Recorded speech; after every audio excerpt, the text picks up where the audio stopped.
എൻ്റെ കർത്താവിൻ്റെ ഉന്നതമായ നാമത്തിൽ സഭയുടെ അധികാരത്തിൽ 39 വർഷം ഞാൻ അർപ്പിച്ച കൃപാന്റെ യോഗ്യതയാൽ പരിശുദ്ധ മതേമലായ മധ്യസ്ഥത്തിൽ ഞാൻ നിങ്ങളെ ആശീർവദിച്ച് പ്രാർത്ഥിക്കുന്നു. കർത്താവ്, ഒരു വിഷയം തന്നെ പല പ്രാവശ്യം വെച്ച് പ്രാർത്ഥിച്ചിട്ട് ഒരു മൂവ്മെൻ്റ് ഇല്ലാതെ ഇനി എന്ത് ചെയ്യണം, പ്രാർത്ഥന നിർത്തണോ ഇതുപോലെ ചിന്തിച്ചുകൊണ്ടിരിക്കുന്നവർക്ക് ആത്മശക്തിയും ആത്മധൈര്യം കരുതുന്നതിന് വേണ്ടി പ്രത്യേക അഭിഷേകം നൽകണമെന്ന് പ്രാർത്ഥിക്കുന്നു. ജീവിതമാർഗം മുട്ടിപ്പോയവർ, ജീവിതമാർഗം തീർന്നു പോകാൻ പോകുന്നവർ, ജീവിതമാർഗം പൊളിച്ചു പണിയാൻ ആഗ്രഹിക്കുന്നവർ, അവരെല്ലാം നീ ഈശോയുടെ നാമത്തെ ആശീർവദിക്കുന്നു. വിവാഹിതരെ, വിവാഹ ജീവിതത്തെ പ്രയാസങ്ങളോട് ഒരുമിച്ച് പിരിഞ്ഞു പോയിട്ട് ഒരുമിച്ച് ജീവിക്കാൻ താമസിക്കുന്നവരും ആഗ്രഹിക്കുന്നവരും കർത്താവ് ആശീർവദിക്കട്ടെ പ്രാർത്ഥിക്കുന്നു.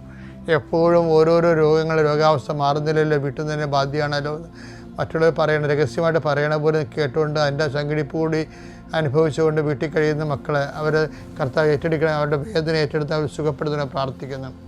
വർഷങ്ങളായിട്ട് കട്ടിൽ കിടക്കുന്നവരും തളർന്നുപോയവരും തളർവാരോഗികളായി കിടക്കുന്ന ആൾക്കാരെ കർത്താവ് സന്ധിക്കണമെന്ന് പ്രാർത്ഥിക്കുന്നു. വിവിധങ്ങളിലും കുടുംബങ്ങളിലൊക്കെ തമ്മിൽ മാതാപിതാക്കന്മാരും മക്കളും തമ്മിൽ കണ്ടിട്ട് വർഷങ്ങളായി അകല രാജ്യങ്ങളും വിദൂരസ്ഥരായിട്ട് വിദൂരാജ്യങ്ങളിൽ ജീവിക്കുന്നവരെ സംബന്ധിച്ച് പ്രാർത്ഥിക്കുന്നു. കർത്താവ് ഐക്യപ്പെട്ട് ജീവിക്കുന്നതിന് വേണ്ടി കർത്താവ് നാട്ടിൽ വരാൻ തടസ്സമുള്ളവരുണ്ട് ഈശോയെ.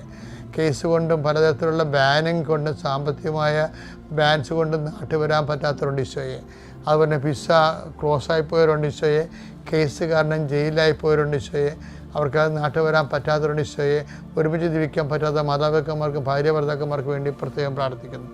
എൻ്റെ കർത്താവിന് വിരുദ്ധമായ നാമത്തിൽ സഭയുടെ അധികാരത്തിൽ കുരിശിൻ്റെ അടയാളത്തിൽ ദൈവശക്തിയെ ഭാഗോടമ്പടി നടക്കാത്ത കുടുംബങ്ങൾ, ഭാഗോടമ്പടി നടക്കാനുള്ള വസ്തുക്കൾ അങ്ങനെ ദുരിതമനുസരിച്ച് പ്രാർത്ഥിക്കുന്നു. അതെല്ലാം കർത്താവ് ഏറ്റെടുക്കുകയും കർത്താവ് നിങ്ങളെ സന്ധിക്കുകയും ചെയ്തെന്ന് പ്രാർത്ഥിക്കുന്നു.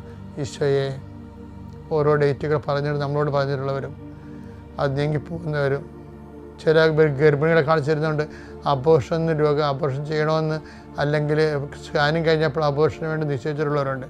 അവരെ നീ സന്ധിക്കണം, അവരുടെ വയറിനെ സ്പർശിക്കണമെന്ന് പ്രാർത്ഥിക്കുന്നു. അവർക്ക് ആ കുഞ്ഞിനെ ജീവനോടെ കൊടുക്കണമെന്ന് പ്രാർത്ഥിക്കുന്നു. ആരോഗ്യമുള്ള കുഞ്ഞിനെ പ്രസവിക്കാൻ അമ്മയും കുഞ്ഞും ആരോഗ്യമായിരിക്കാൻ കർത്താവിൻ്റെ നാമത്തെ ആശീർവദിച്ചുകൊണ്ട് പ്രാർത്ഥിക്കുന്നു. ഇത് പിതാവും പുത്രനും പരിശുദ്ധാത്മാവും സർവ്വശക്തനായ ദൈവം എന്നേക്കും ആമേൻ.